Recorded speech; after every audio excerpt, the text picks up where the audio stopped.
Academy Award nominee, Adam Graves.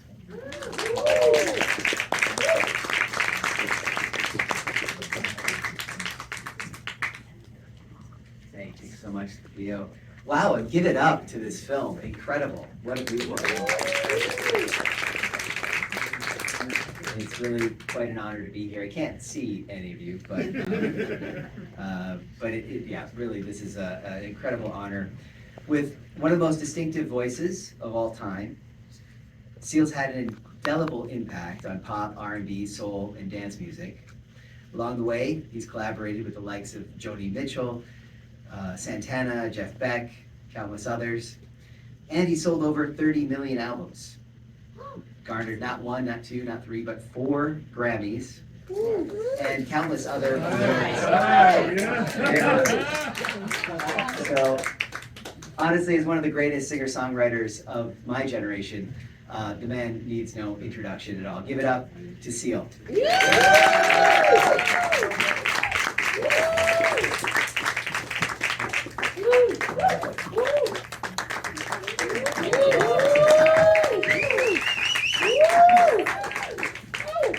Hello. God, that was short, wasn't it? Yeah, it went by too fast. I wish that song had extended for an extra couple minutes, that's for sure. So this is quite a different stage for you, I imagine. I knew that you've appeared in film and television, but typically as yourself. I didn't realize that you were such a gifted actor. Is there anything that Seal can't That do? might be a bit of a stretch. No, not great. Really, I mean, it was an incredible performance. How did you come by way of the project? Idris asked me. And I've been a great admirer of Idris's for some time. Obviously, both of us being of African descent, but being born in England. And I think he initially became friends with my brother James, who's a director. And through James, he got in touch with me and he said, look, I've got this part and I think you'd be perfect for it. So it was more to do with the fact that Idris asked me. And you know, I'm old school, so when somebody who is in the arts, and especially somebody who I respect, if they ask, you work backwards from yes, and you say, of course. Did you check out the role first, or were you just like, let's do it? Yeah, I mean, he told me kind of briefly what it was about, and I think with any of these things, any of these kind of creative endeavors, the first thing is, the first question you ask yourself is, well, can I bring anything to it? And if the answer is yes, then the second question is generally, can I find a piece of myself in the role? And if the answer to both of those is yes, then that's a good place to start. Yeah, that actually brings me to my next question, which is what piece of yourself did you find in the role? The theme. Well, let me have you answer that first, and then. Well, I think obviously being the fact that he was a musician and he was he got called away to service, but really his main focus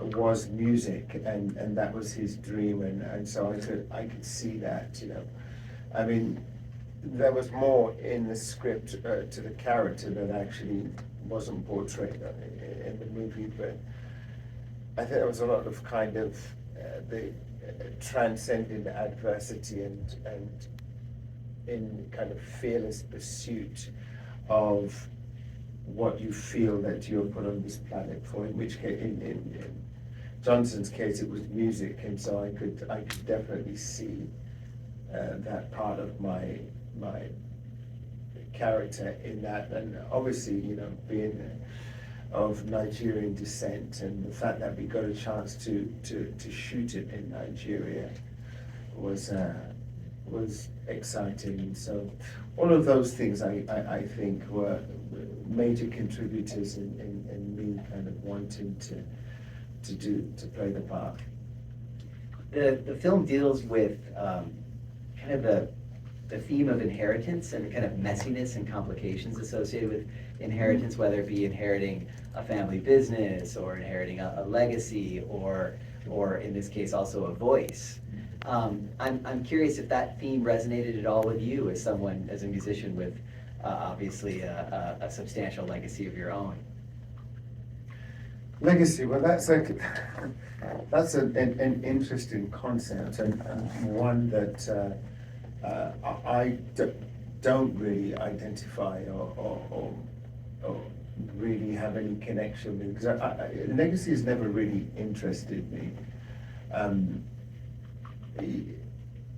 You know, you often hear it talked about a lot, legacy, you know, what will be my legacy? Well, newsflash, 50 years from now, probably less, no one will know who I am, and no one will care. In fact, it could be even a lot less than that. You know, if I said to any of the people in this room, who was Louis Armstrong or Glenn Miller, you know, or Ella Fitzgerald, you know what, you know, okay, some of you might know because they're musicians, but legacy, you probably know that they were just great singers or great trumpeters or great, you know, that's it. So the concept of legacy is somewhat ridiculous to me, and it's never been something that's interested me. However, inheritance, obviously being a father, being a parent, and that's you know, that's among my main purpose in life, or if not my main purpose in life. And so that definitely resonated with me. The fact that he had this child, that this daughter who was now a singer that he didn't know about, and that he came back and inherited this role of a father. I mean, that's something quite powerful, I think, because that, along with that inheritance, that responsibility comes a different sense, or an ultimate sense of purpose. Are your kids musical? They are actually. They're all musical. We come from a very musical background. I mean, it's, you know, where I grew up, for example, everyone could sing. Literally everyone. And everyone in my family sang. Everyone on my block sang. It was more unusual if you didn't sing. And so, and of course, you know, I sang, and so, yeah, I guess I just got lucky. But yeah, the kids sing. I have to say the kids are not kids anymore. My eldest is 21, my second eldest is 20, and 19, and 15, and now 13. And they're all quite musical, which I'm really happy about. My son has a particularly good voice, but you know, I spend half of my time trying to tell him that, look, you know, Henry, being a singer is not exclusive to your father. You know, it's actually open to everyone.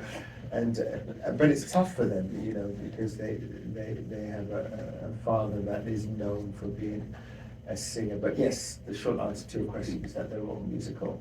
And my youngest has been playing piano recently, for the last 2 nights actually. We've caught her playing the piano. And that, I bring that up because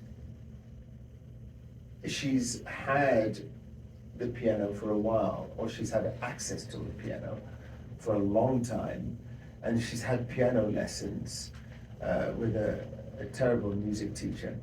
Well, I mean, I say that in a very, very matter-of-fact way, because a music teacher doesn't necessarily have to have good theory. What was it I heard something recently? Okay, my keyboard player, my drummer, I say keyboard player, my drummer, Drew, who happened to be a multi-instrumentalist, which is why I said he was a keyboard player. He's just one of these people, you know, it's so like frustrating, so annoying, because he can play anything. Like he just walks over to something and starts playing it, and you know, and then he said, "Can you sing?" "Oh, I do a little bit of singing," and then he starts singing, and it's amazing, right? And he's just one of these people that's so gifted and so free and so unafraid.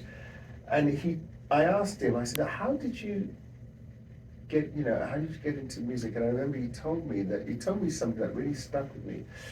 He said that he had these two great teachers in school, and on a summer break, they had a conversation, the two teachers, and they gave him his homework for the summer. Do you know what his homework was?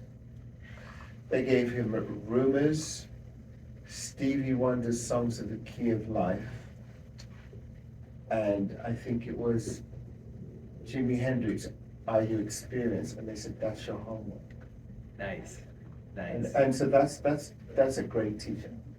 Those are great teachers, because I understood that would be more useful to him than anything. They didn't give him instructions, no manual, they just gave that to him. It's like that scene in Almost Famous where, Kate, I can't remember her last name, but she's leaving, Kate Hudson, she's leaving home when she's running off with the band, and she shouts to her brother, "Look under the bed, it'll set you free." And then he goes in and there's a box of albums, and that was the beginning of his journey. And so anyway, back to what you said, our youngest, she had a teacher that I didn't think was very good, and access to musical instruments, but she would kind of, whatever. And then recently, she just started playing them by herself, and that's it. You see, that's kind of the approach you have to do with anything with kids. Is you can't, that old adage, you can lead a horse to water, but you can't force it to drink. But it's so true with creative endeavors. You can't make, whether it's Henry, I can tell him everything, until I'm blue in the face that he has a great voice and he should sing. And I bought him a guitar, and I bought him this, I bought him all kinds of things, and he's sort of like, you got to let them come to it themselves. And such is the nature of music, that it has that lure.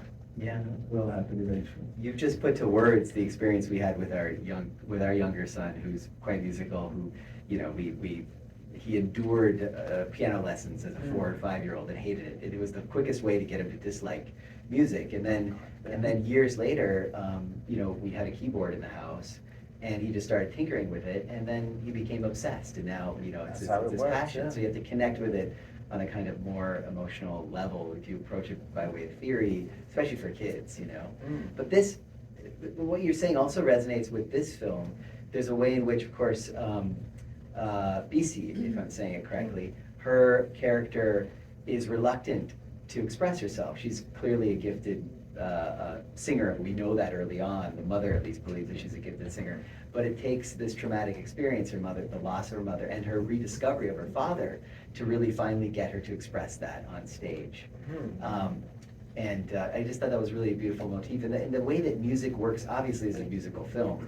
There are a lot of films that have music, but this film really, music provides both the source of healing and also the kind of source of like emotional resolution to the story itself.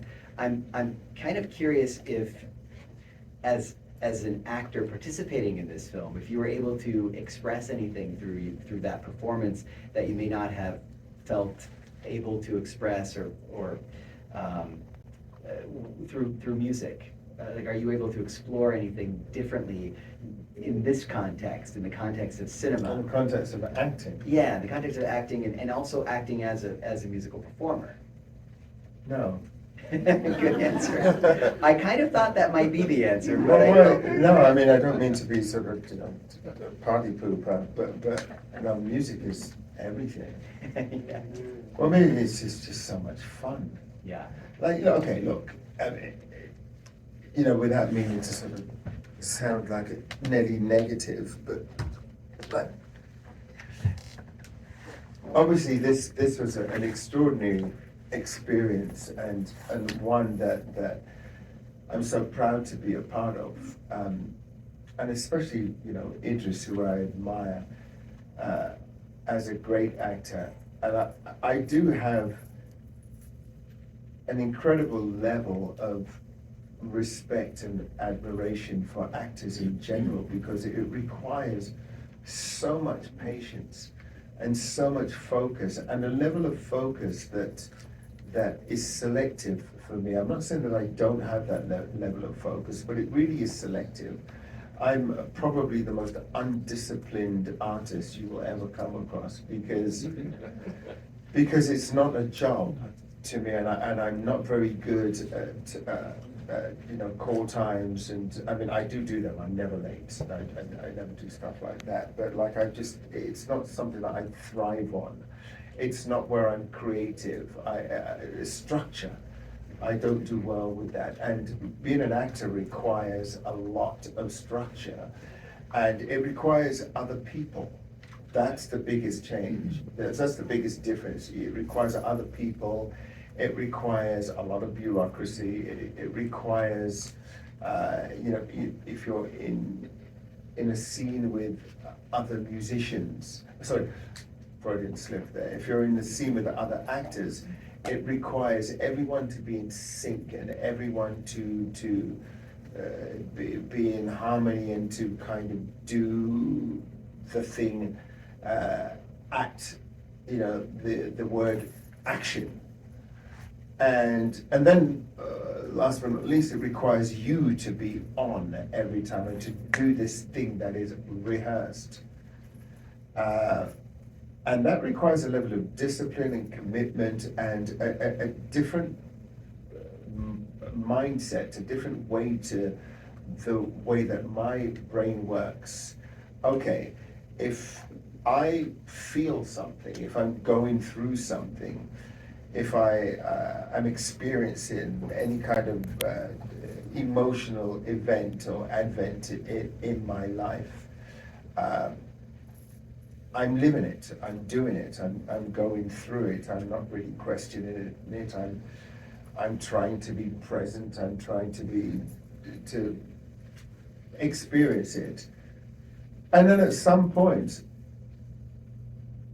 generally, but when I'm by myself, I'll pick up a guitar, or sometimes it won't even be a guitar. Like, I'll sing something, and then 5 minutes later, there's a birth of a song.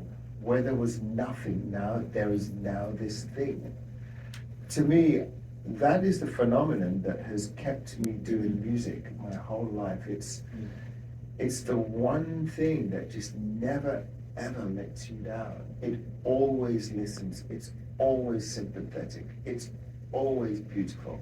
And it's not even really a question of, you know, 1,000 people hearing it, or like, you know, or it being made into a movie, or even going to perform it in front of people. I got tons of stuff that will never see the light of day, but that's not the point.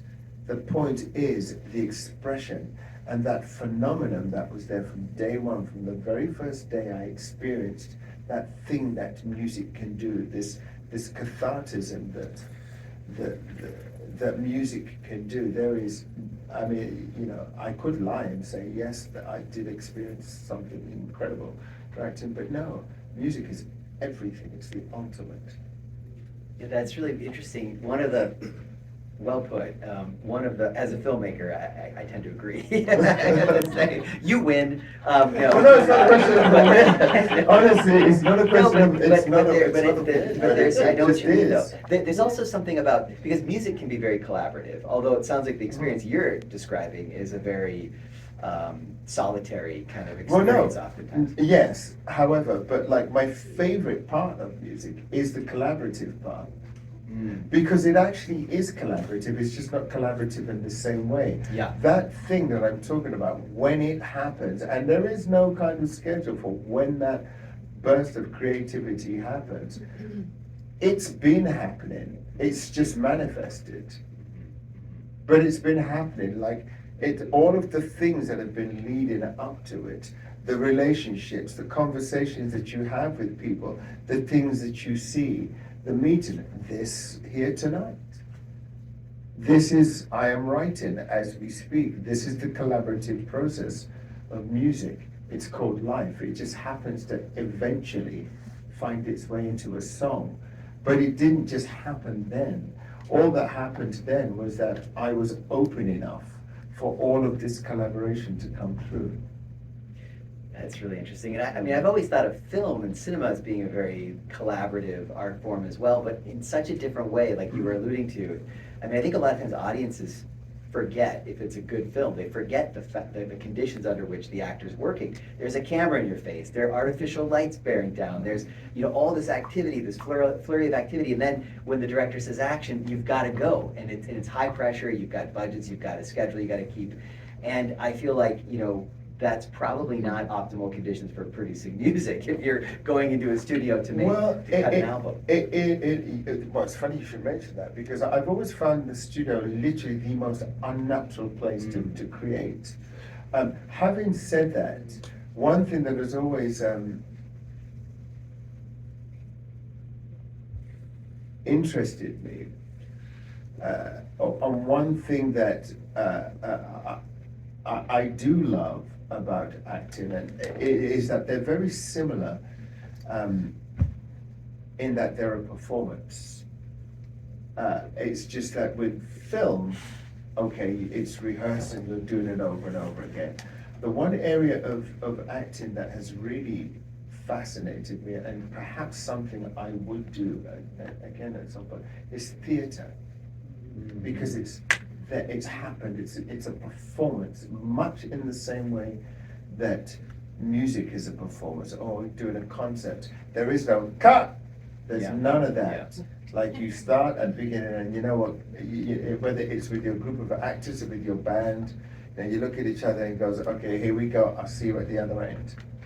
And that's it. That theatre is something that and you know, obviously, like, with some kind of musical element, dare I say that, you know, the M word in musical.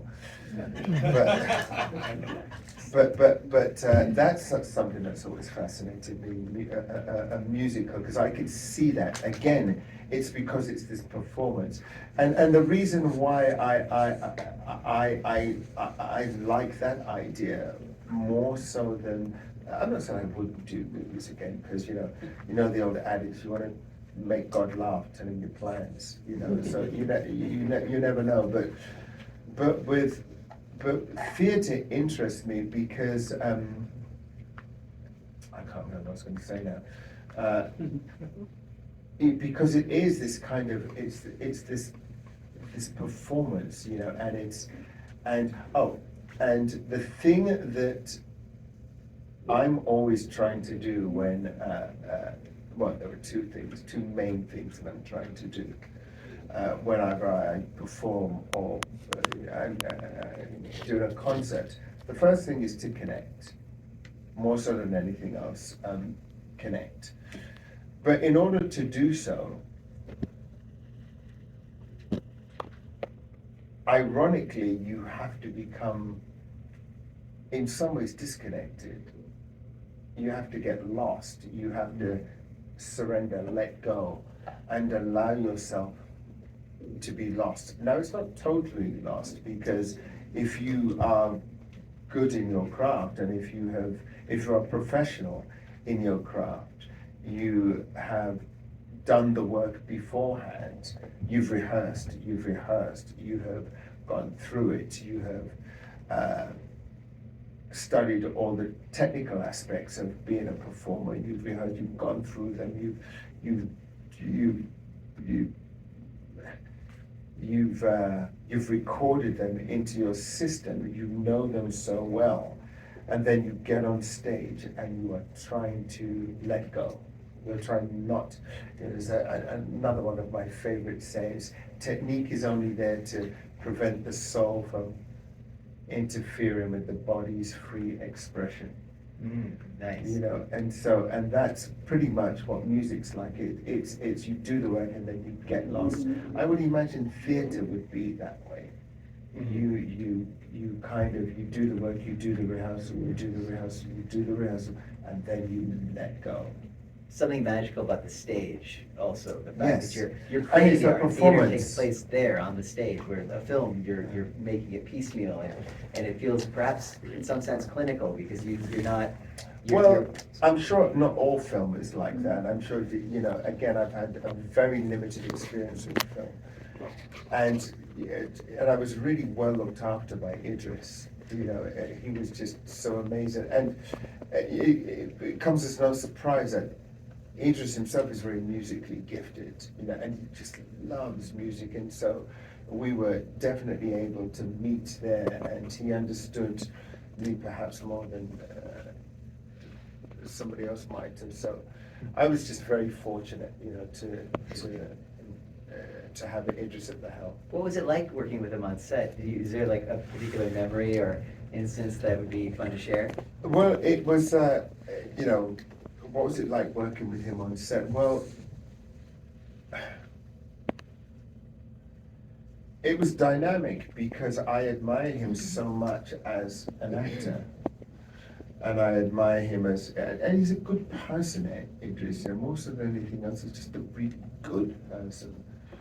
And that's kind of, that was really important to me. That's more important than anything. And it helps when someone you admire is equally, if not a greater person. So it was, I stress that because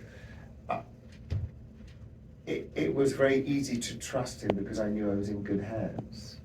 So, and that is a key element of, I think, any kind of collaboration or production. I would imagine that must be a key element in, I don't know this of course, but in making a movie, I'm sure there are actors among us. And that must require a great deal of trust because you're vulnerable. And that vulnerability is essential in any kind of creative endeavor in order to achieve authenticity, which is at the very core. Well, it seemed to me like you did lose yourself in this role, and I mean your performance was just authentic and very natural and genuine. I think a lot of times if you see someone such as yourself in a film acting for the first time in a film like with this kind of a role where you're portraying someone. I guess what you would call acting, yes. I mean, I've done cameo parts and things, but they've just been me. But where you're really sinking, yes. And this was clearly not that. Not at all. I mean, you really were transformed. And now that I've gotten to know you better tonight, I can see that you're a very different man than the one you portray in some ways. And even the accent, for example, did you work on that? Did the accent, for example, did you have to work on that, or is that something you're easily just comes down? No. Because my parents are Nigerian. Yeah. So I was just being my dad basically. Yeah.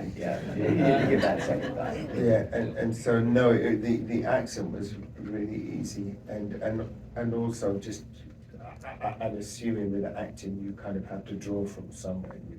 But again, it's funny. I say that they're very different, but music's like that, or at least performing is like that. You're reenacting something. Or you're allowing yourself to be consumed by an experience, usually something that made you write that song. I have a song called Prayer for the Dying, and it's a song that we perform quite regularly, and I remember, in doing so, I remember what it was that led to me writing that song. So I guess in a funny kind of way you are acting. I just never like to think of it as an acting because, for some reason, because whenever I'm performing, sure, I do all the seal shit and all the kind of, the shapes and all that. I mean, but that's just kind of, I do all of that stuff. But really, at some point, it's that and very quickly that just goes and it's more. And you are reliving this thing and trying to get lost in it. And I guess that's a form of acting, it must be. I don't know what it is that real actors go through. Well, speaking of getting lost, I could get lost in this conversation. And this has been a tremendous pleasure and honor to have this Oh, thank conversation. you. Thank you all for coming out. Congratulations. Well, I have to say, I must add to this. It was a tremendous a privilege and an honor to do this movie, and I think that at the very core of it, the deciding factor for me to agree to do this part, other than the fact that it was Idris who I admire, is that it was taking place in Nigeria and being filmed in Nigeria. And of course, being of Nigerian descent and being seen as somebody who is Nigerian, who has made it, for whatever that expression actually means. I question that these days, but in any case, I digress. But made it, and having the chance to go back to Nigeria and do this thing, it was important to me that young people, young aspiring people, young aspiring dreamers were given a chance to see someone who was not that dissimilar to themselves, and therefore given the chance to ask that all-important question, can that be me? Maybe I can do that too, and that was a big thing. I'm not sure I would have been that optimistic about doing it if it didn't involve going back to Nigeria, and therefore giving young aspiring dreamers, artists, the opportunity to show them something, to show them that the difference between myself and where they are is not as big as they seem. Amazing. Is it screening, or will it be screened in Nigeria? I think so, yeah. Yeah. I think so, very much so, yeah. Incredible. Well, thank you so much. Beautiful. Thank you.